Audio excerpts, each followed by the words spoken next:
سڵەوتان لێبێ خۆشەویستان. لەم زنجیرە ڤیدیۆیەدا هەوڵ دەدەین کورتکراوەی زنجیرە کتێبێک بڵاو بکەینەوە.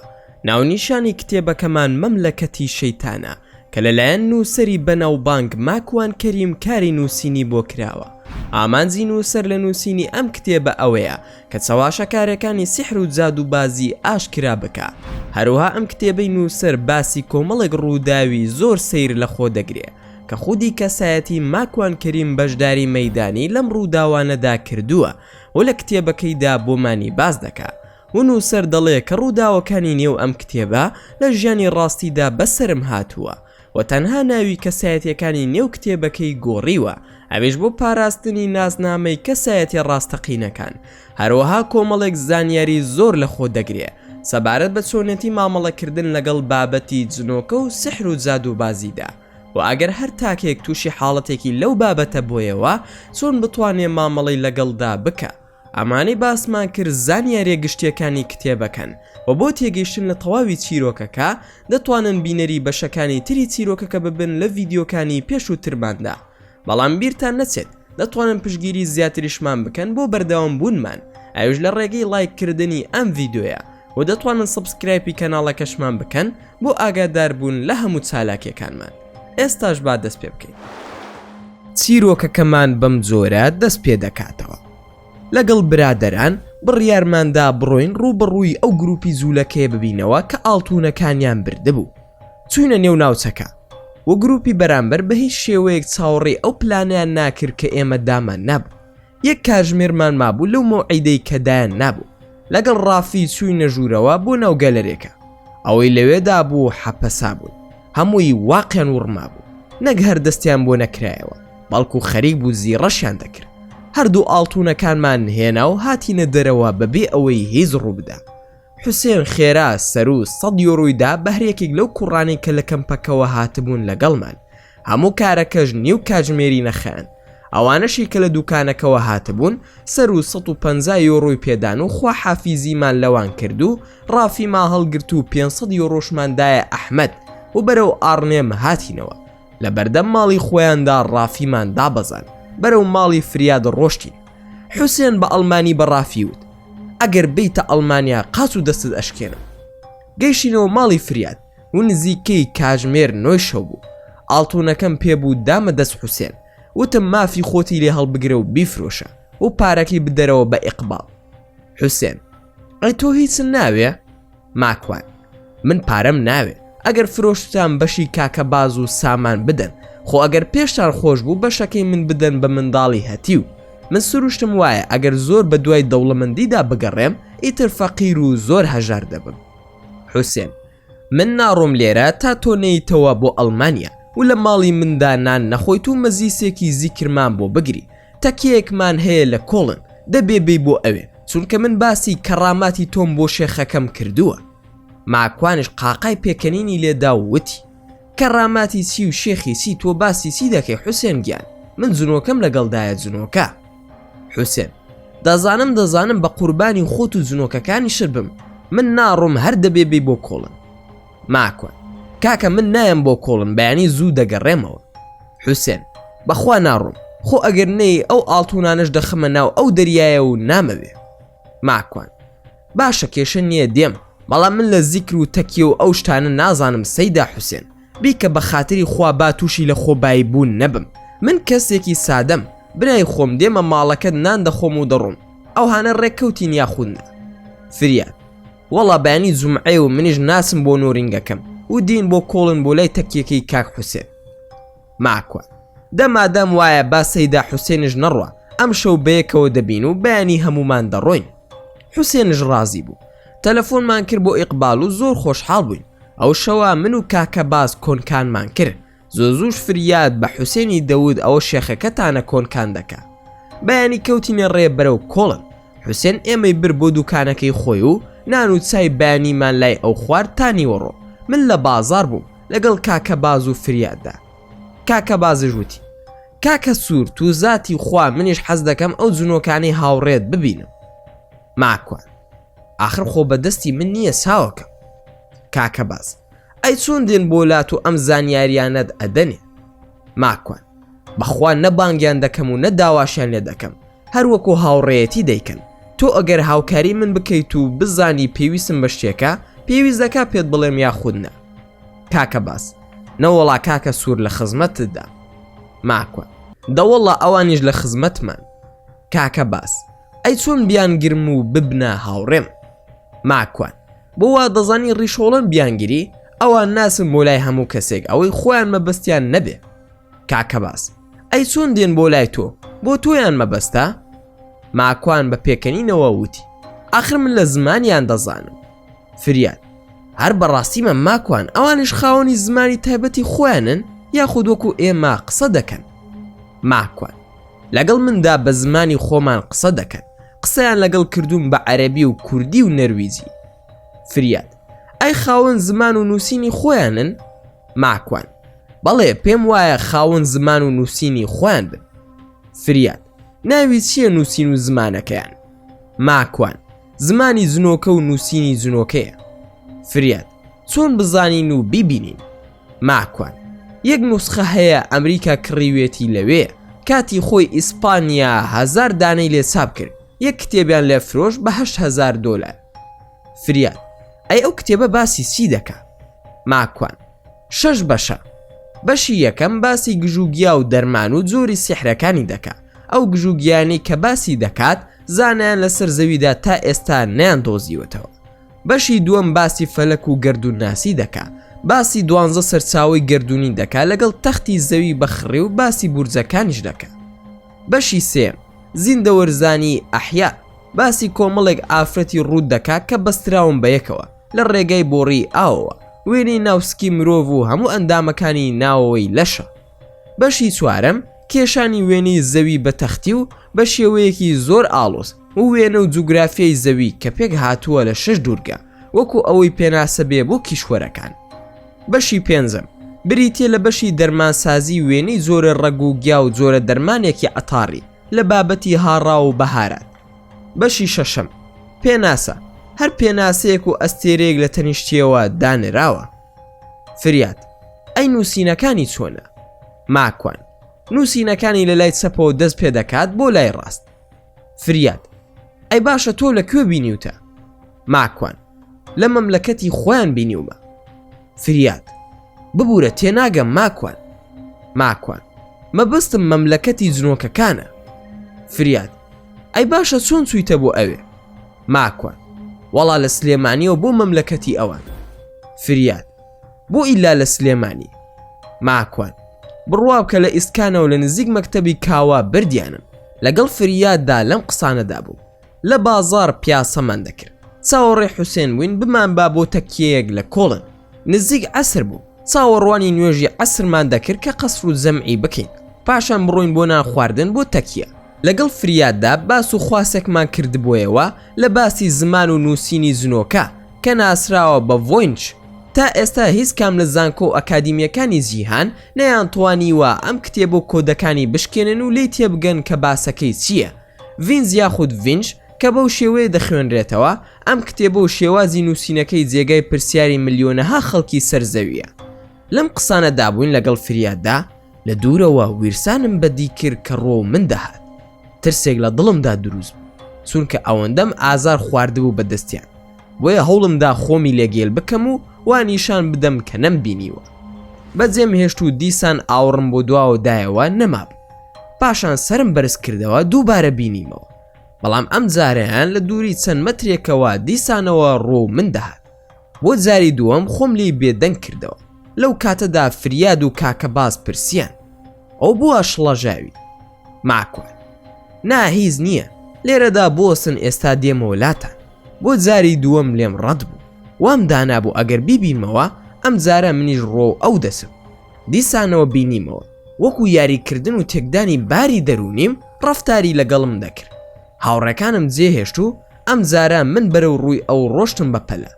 کە زانی من دوای کەوتوم، ڕێگاکەی گۆڕی و ڕۆشنەکەی خێراتر کرد. ناو بازاری کۆڵن زۆر قەرەباڵغ بوو. منیش هەر شوێنی کەوتم تا چووە جێگایە کە تا ڕادەیە خەڵکی کەم لێ بوو. لە پشتیەوە هاوارم کرد وتم ویرسان، کە ئاوڕیدایە وتی ماکوان بزانە ئەم شەو چیت بۆ دەکەم.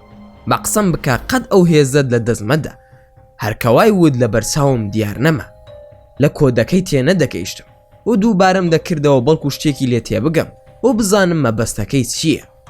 ماکوان ئەمشۆ بزانت چیت بۆ دەکەم، بە قسەم بکە و قەت ئەو هێزە لە دەستمەدا.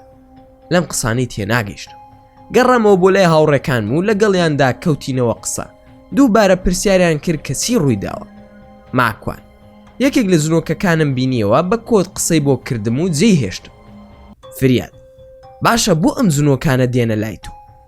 ماکوان جاسی بکەم ئیتر بۆ لای کەسێک دەچن کە خۆشی لێیان نایەت، ئەگەر حەز دەکەی پێیان دەڵێم بەڵکو هەڵت بژێرن و بێن بۆ لای تۆش.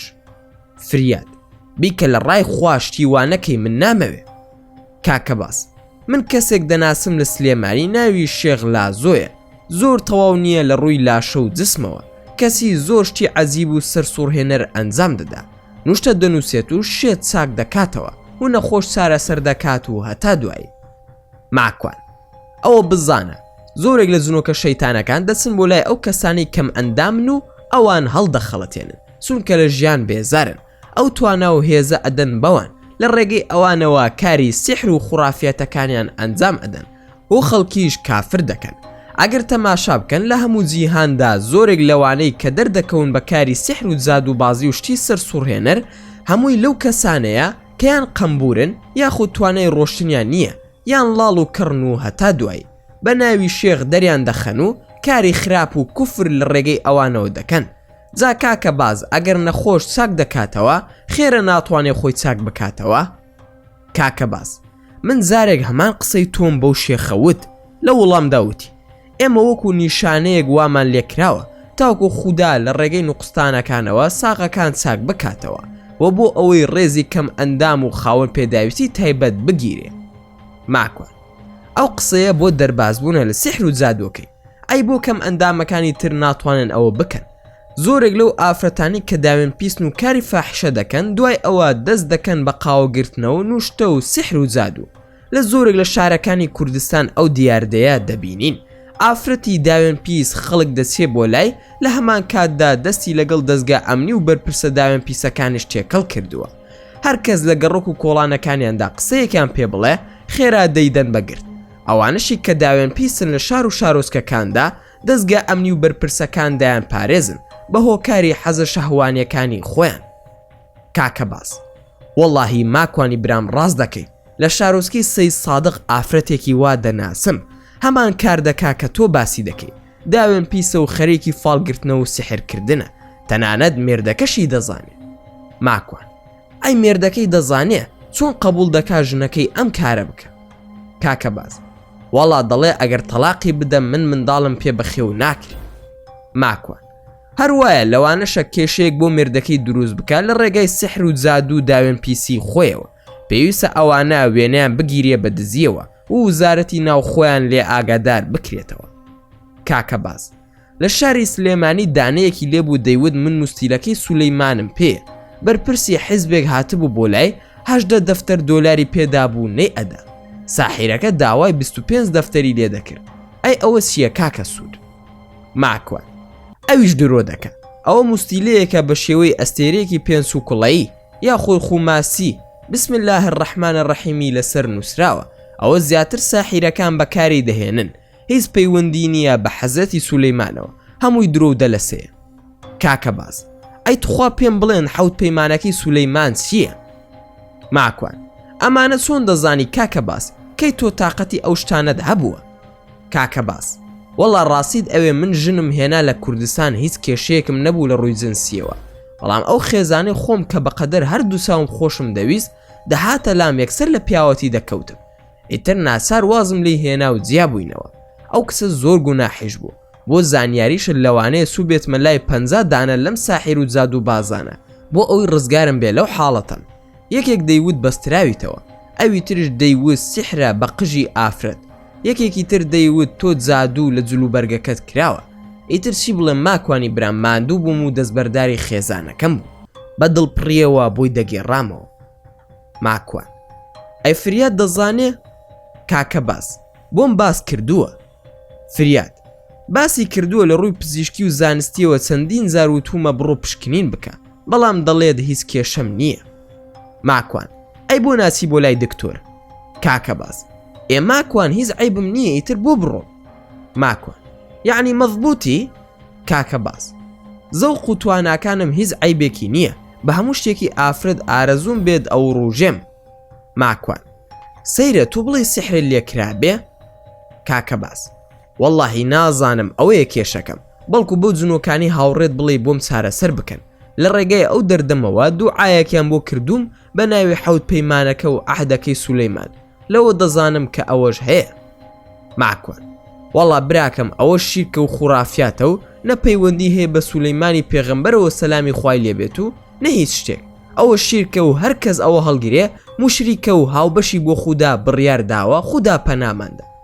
کاکە باز ئینجا خۆ من هەمیشە پێمە و ئەوەندەی دەمانچەیەک بە گرنگی دەزانم، بۆیە هەڵم گرتووە.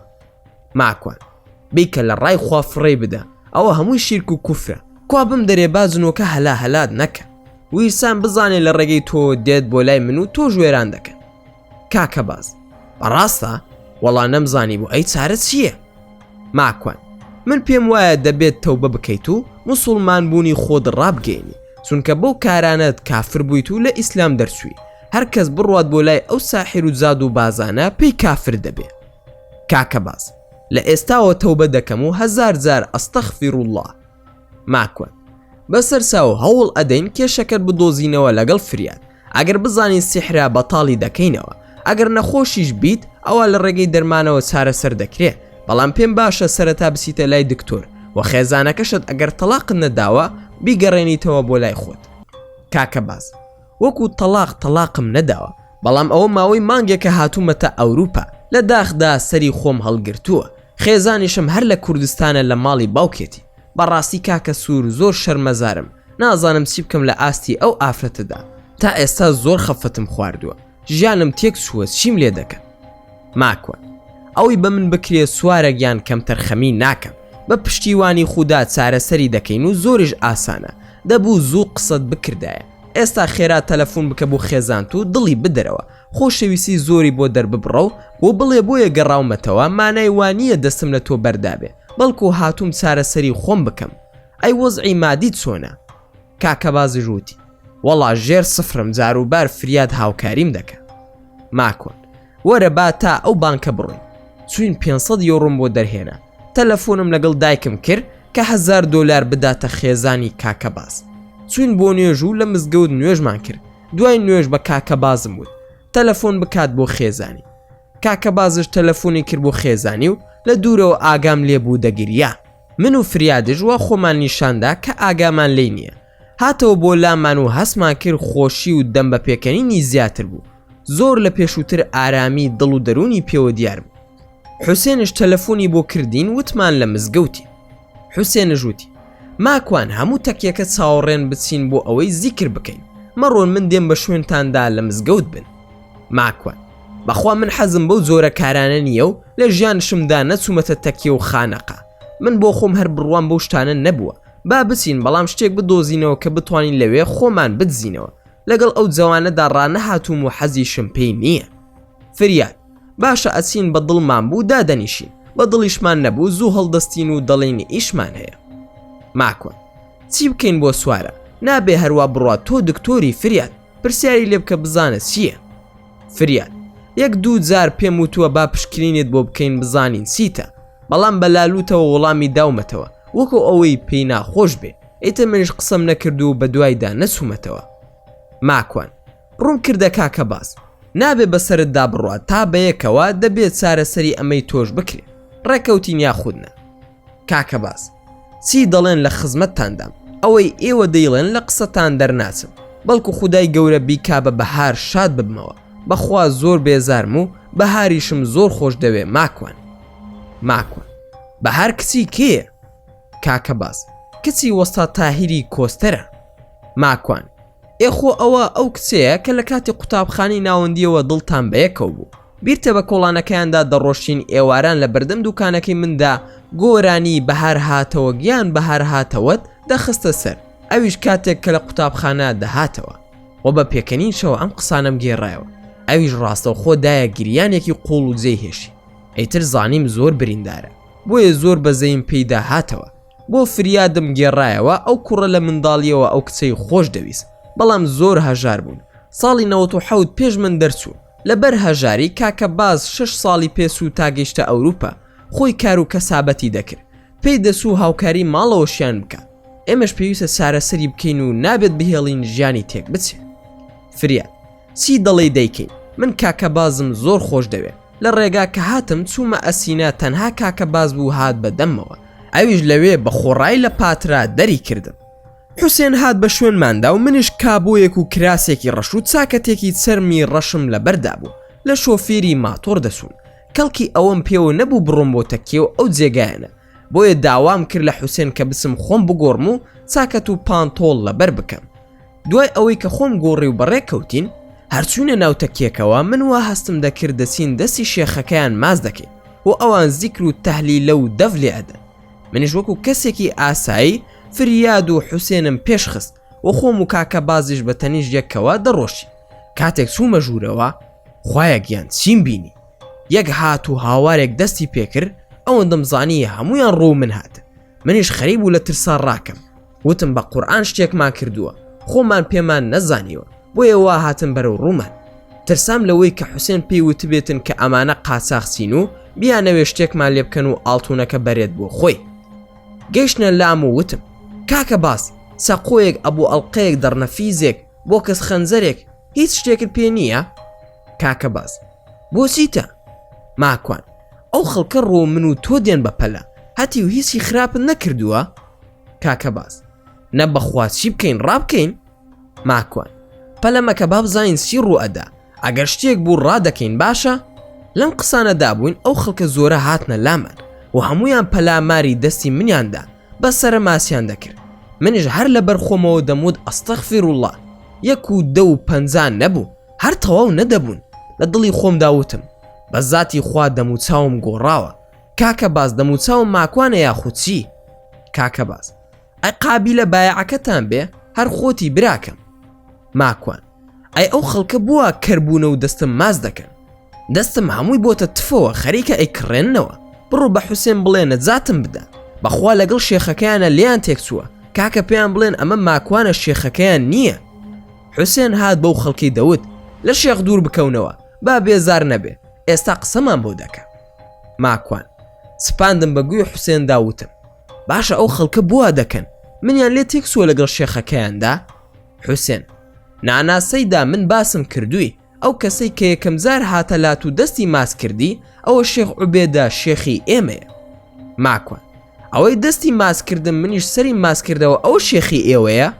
حوسێن بەڵێ سەیداگیان. ماکوان ئەی بۆ دەستی من ماز دەکە، ئەبێ من دەستی ماز بکەم. حوسێن ئیتر تۆ شێخمانیت و تەریقەت لە تۆ وەردەگرین.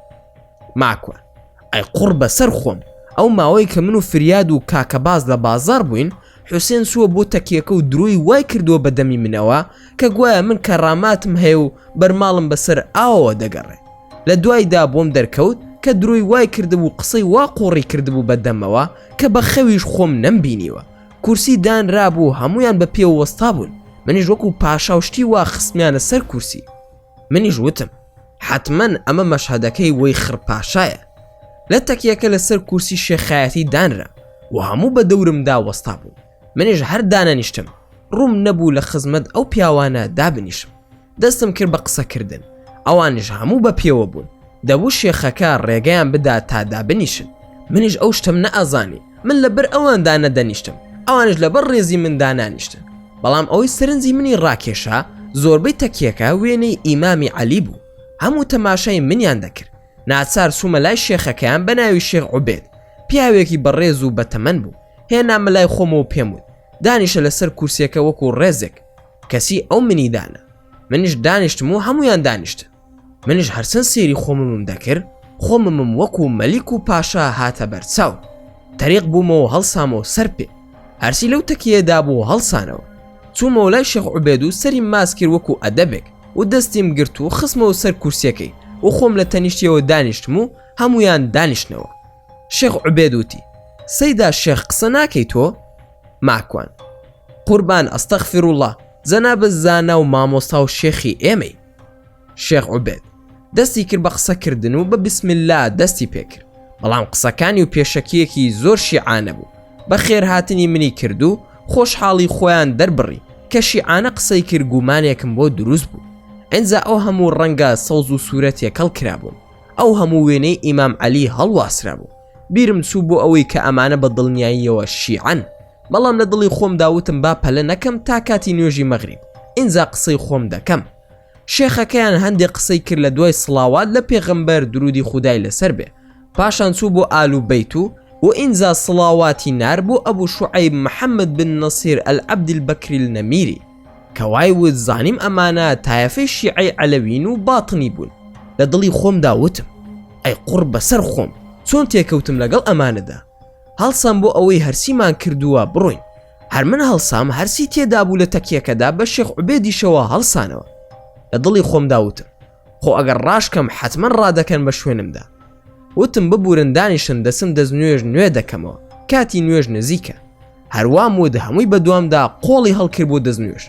لە دڵی خۆم داوتم خۆ هەر باش بوو نەموت تارات دەگرم ئەگەر نا زێرابەکە دەگیرە. هیچ سارم نەما دانیشتەکانم تێکدا و هەرچۆن بوو فریاد و کاکە بازم بان کرد. پیانەموت کاکە فریاکەون چۆن بچینە دەرەوە. فریاد وتی بۆچی بووە؟ تەماشای ئەو خەڵکە بکە چی ڕێزێکت لێ دەگرن. ماکۆن ڕێزی ئەوانم ناوێ، ئەوانە شیعەی عەلەوی باتنین، ئێمە و ئەوان زۆرمان فەرقە. فریاد ماکوان بیکە بە خاتری خوا، ئەزانین چی ڕێزێکمان لێ دەگرن، تێکی مەدە و پاش کەمێکی تر دەڕۆین، ئاخر نابێ ئێستا بچینە دەرەوە، خۆ ئەمانە جوولەکە نین کاکە موسڵمانن. ماکوان ئەمانە جاهلن براکەم، موسڵمانی چی لە بیر و باوەڕیاندا زۆر خەتەرن. فریاد باشە ناوی شیعەی عەلەوین بیستووە، ئەی باتنی چییە؟ ماکوان باتنیەکان دوو کۆمەڵە بوون لە فاتمیەکان زیابوونەوە، کۆمەڵێکیان کوڕانی مەستەعریان پێ ئەوترێ، کۆمەڵەکەی تریش پیان ئەوترێ نەزاریە. مستعریەکان توانیان سوڵتە و دەسەڵاتی فاتمی بگرنە دەستەوە، بەڵام نزاریەکان لە ڕێگەی مونەزیرێکیانەوە کە ناسراوە بە حەسەن کوڕی سەباح یان ئیبن و سەباح لەگەڵ ئیبن و عەتاشدا، هەردووکیان جیا ئەبنەوە و دێن بۆ ناوچەکانی شام، لەوێ بە درۆ خۆیان بە ئەهلی سوننەت نیشان ئەدەن تا ئەسنە ناو جەرگەی دەوڵەتی ئیسلامیەوە. دوای ئەوەی چەند قەڵا و جێگا و قولێک ئەگرن لە موسڵمانان، لەوێدا دەوڵەتی خۆیان دروست ئەکەن. حەسەن کوڕی سەباح یەکەم کەس بوو حەشیشەی دۆزیەوە، بۆیە پیان ئەوترێ شیعەی حەشاشین یان شیعەی ئیسماعیلی حەشاشین. سەرەتا کە ئەم گوڵەی دۆزیەوە باخچەیەکی دروست کرد و ناوی نابەهەشت، گوڵەکە ناوی خەشخاشە.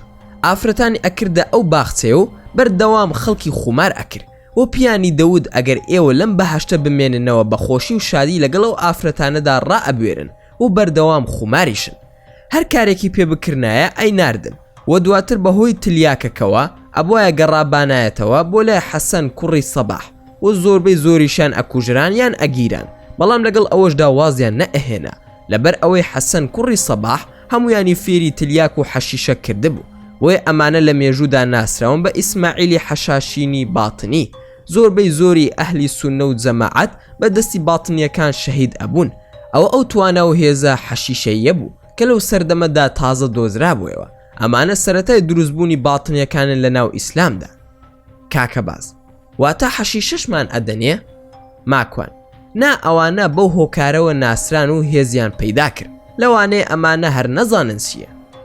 فریاد ئەی عەلەوی چین کاکە، ئەوە هەموو دەستنوێژ دەگرن، خۆ ئەو بەکار ناهێنن بووە وەستاون قسە دەکەن. بڕوامەکە تا سەعاتێکی تریش بەرمان کەوێ، تەماشام کە خۆ هیچی قاسی ناشوە، سەیرە دەستنوێژەکەشیان لەوەی خۆمان ناسێ، هیچیان لێ دەزانیت؟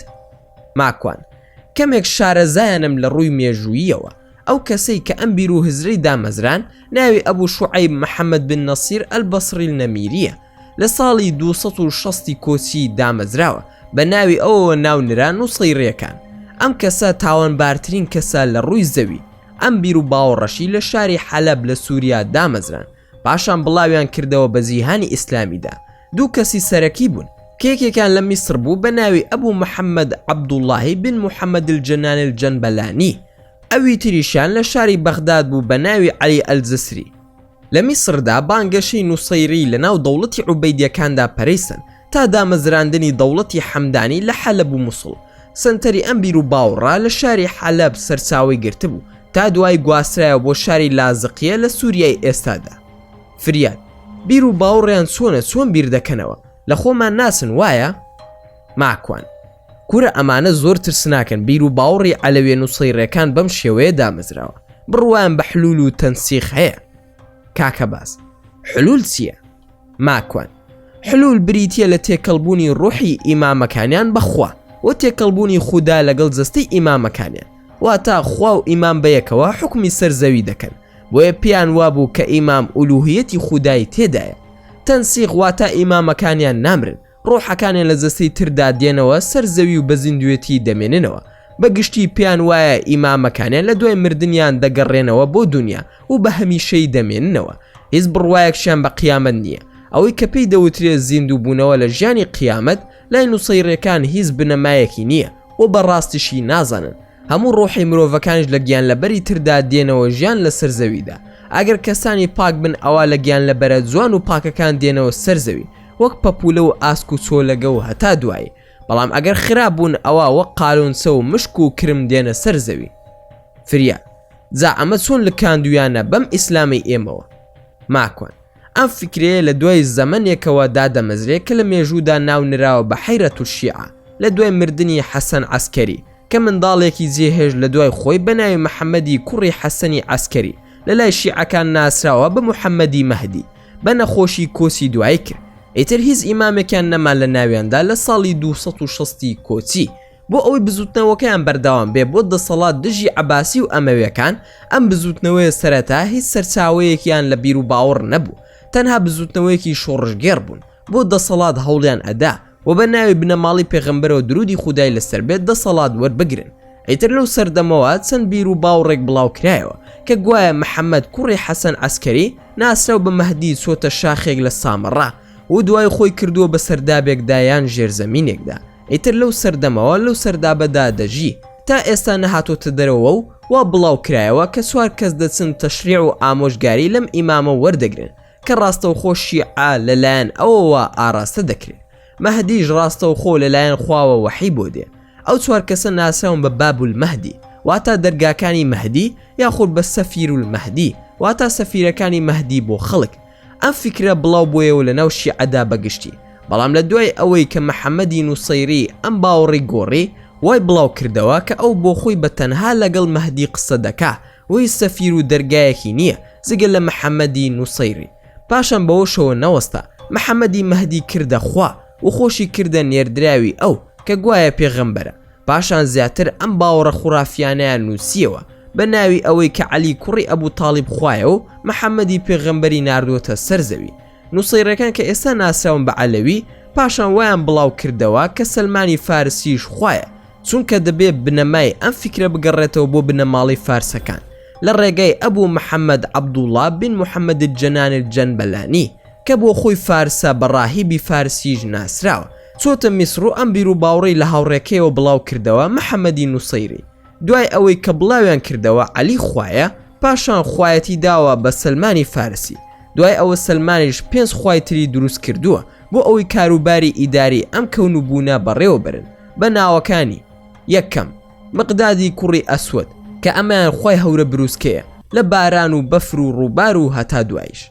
دووەم ئەبوو زەری غیفاری خوای ڕۆژ و ئاسمان و ئەستێرەکانە کە دەبێ بیان سوڕێنێتەوە ئاگاداری ئەم کەونە بێ. سێم عەبدوڵڵای کوڕی ڕەواحە ئەمیان خوای باو ڕوحکێشانە بۆ ئەم کارە دانراوە لەلایەن سەلمانەوە. چوارەم عوسمانی کوڕی مەعزوم ئەمیش سەرما و گەرما و نەخۆشی مرۆڤەکانی بەدەستە. پێنجەم قەنبەری کوڕی کادان ئەمیش ڕوحکێشان و خستنەوەی ڕوحی مرۆڤەکان بە گیانلەبەرانی تر وەکو تەنسیخ کە بۆم باس کردن. کاکە بازوتی کاکە ئەوان دەستنوێژ ناگرن، ئەوە دەستنوێژ نییە، ئەوە چی دەکەن ئەوان؟ فریاد بەخوا زۆر تەماشایان دەکەم لەو کاتەوە هەندێکیشیان دەموچاو ناشون. ماکوان برایەن ئەمانە زۆر پیسن باڕاکەین. دواتر ئەو ئاڵتونەش لە حوسێن دەسێنینەوە. نوێژی چی و دەستنوێژی چی؟ ئەمانە هەر بیر و باوڕیان تەنها بەناو ئیسلامە. غوسڵ و لەشپیسی و دەستنوێژیان نییە. لە نوێژدا سوزە نابن، بەس ڕکوعیان هەیە. نوێژیان وەک نوێژی موسڵمانان نییە. 5 فەرزەی نوێژ واتە عەلی، حەسەن، حوسێن، موحسین و فاتیمە وشەی موحسین بەکاردێنن ڕەمزە بۆ دەستنوێژ و غوسڵ.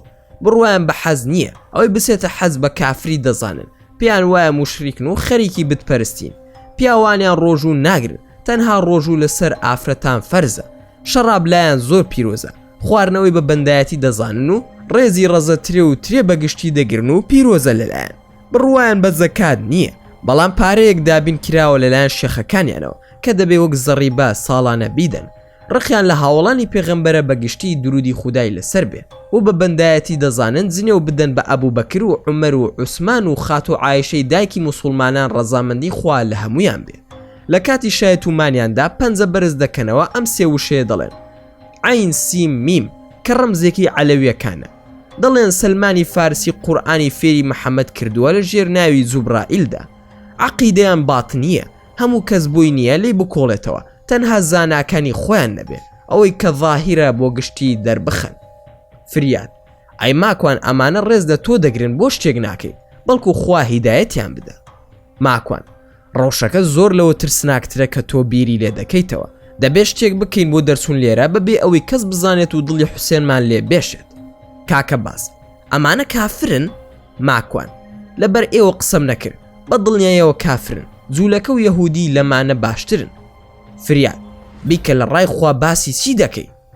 ماکوان بڕوا بکە زۆر موزری من، تایەفەیەکی زۆر ترسناکن، ئەمە مشتێکە لە خەرمانێکی نووسەی ڕێکان کە تا ئێستا ناسراون بە عەلەویەکان و لە سووریا حکمی ئەو خەڵکە دەکەن بە ئاگر و ئاسن، کوشتنی ئەو 6,000 کەسەی بەدەستی بەشاری موزریم شەهید بوون، عەلەویەکان بە بەندایەتی دەزانن بۆ خۆیان، لە سەردەمی باوکی تاوانباری کە ناسرا بوو بە حافظ ئەسەد 30,000 کەسی لە شاری حەمس شەهید کرد، لەگەڵ ئیسرائیلدا دەستیان تێکەڵە و لە ڕێگەی شیعە دوورزیەکانەوە بەشدارن لە حکوومەتی ئیسرائیلی لە ناو کنیستدا بە ناوی شیعەی دوورزی کە سەرۆکەکەیان باوکی وەلید جومبڵاتە.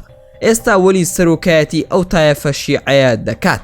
ئەم تایەفە شیعە تاوانبارە ناساون بە نووسەیری عەلەوی، ئەمانە لە ئێستادا کەمینەی ناو سووریان لە ساڵی 1985 کە سەرژمێری سووریا کراوە پێک هاتوون لە 111 کە لە ڕاستیدا ئەم ژمارەیە هیچ ڕاستیەکی تێدا نییە، بەڵکو لە ڕاستیدا 105 دانیشتوان پێک دەهێنن. ئەو ژمارە زۆرەی کە دانراوە تەنها بۆ ئەوەی ڕایگشتی پێچەواشە بکەن. ناوی عەلەویش بۆ پیرۆزی نووسەیرەکان ئیستیعماری فەڕەنسی ئەم ناوی بۆ داناون کە هەموو مێژوەکەی ناگاتە 100 ساڵ. ڕاستی ناوی ئەم تایەفەیە نووسەیریە نەک عەلەوی. فریاد ئایا ئەم تایەفەیە کافرن یان موسڵمانن؟ ماکوان بە درێژەی مێژووی ئەم ئیسلامە کە ئەم گروپە دەرکەوتن هیچ کاتێک لەلایەن زانایان بە موسڵمانان هەژمار نەکراون. زانایان بەگشتی دەڵێن بە هیچ شێوەیەک سەربڕاویان دروست نییە و نانی دەستشیان ناخورێ، ژن و ژن خوازیان لەگەڵدا دروست نییە، نوێژیان لەسەر ناکرێت و لە گۆڕستانی موسڵمانان نانێژرێن، بە هیچ شێوەیەک پاسەوانی و سەنگرنشینیان لەگەڵ موسڵماناندا پێناگیرێ. ئەمە ڕای زانایانی ئەهلی سونە و جەماعەیە. لەبارەیانەوە شەیخ الئیسلام و پیاوچاکی کوردان قەڵەمی ئەم ئومەتە ئیبن تەیمیە دەفەرموێ ئەم گەل و هۆزە کە ناساون بە نووسەیری بنەسەیان دەگەڕێتەوە بۆ شیعەی قەڕامیتە، کافرترن لە یەهود و نەسارە، بەڵکو کافرتریشن لە هاوبەشدانەرەکان. زەرەرمەندیان بۆ موسڵمانان لە زەرەری کافری شەڕکەرە، هاوشێوەی تەتار و فرنجە و سەلیبیە کە دنیای ئیسلامیان تێک و پێکدا.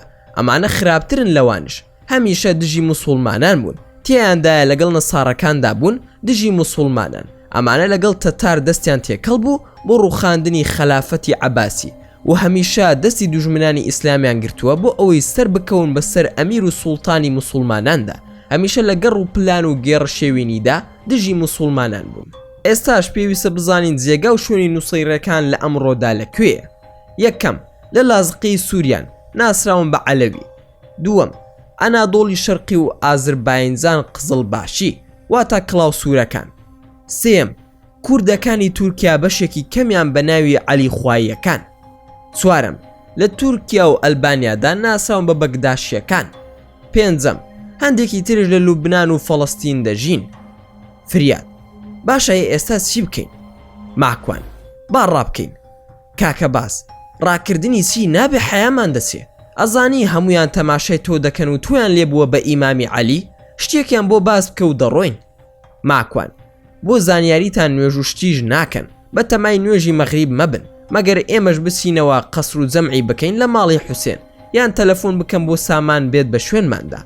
لەو کاتەدا تەلەفۆنم کرد بۆ سامان و وتم کە دینەوە بۆ لای تۆ. فریاد: سامان کێیە؟ ماکوان: دواتر بۆت باز دەکەم، ئێستا بڕۆ حوسێنم بۆ بانگ بکە، دەچم بۆ تەوالێت کە هاتمەوە بڵێ ماکوان ئیشی پێتە. چوون بۆ توالێتەکە، ویرسان لە بەردەم تەوالێتەکەدا ئامادەم. لێرەش چیرۆکەکە ڕدەگری.